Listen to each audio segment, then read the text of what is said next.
Hey guys, in this video I will show you how to disable Binance Google Authenticator. So after you open the Binance app like this now, go to your profile at the top right side, left side. After you open your profile like this now, tap on your profile again.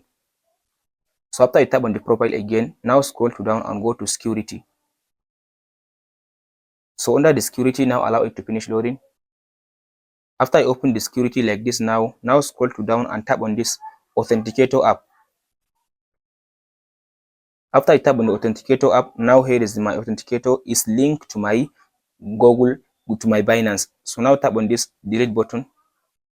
After I tap on this delete button, now tap on this. After I check on this, now tap on this continue button. So by tapping on this continue button, now it will send me a code through the Google Authenticator. I'll go ahead now and copy the code. So after you open up your Google Authenticator, now here is the code. Now I'll copy the code. Long press your hand. After you copy the code, now go back to the Binance app. After you open the Binance app like this now go ahead and paste the code. So after pasting the code, now if you tap on this now back, now if I refresh now, as you can see now the Google Authenticator has been removed from my Binance. Hope this video helps you out. Please like and subscribe.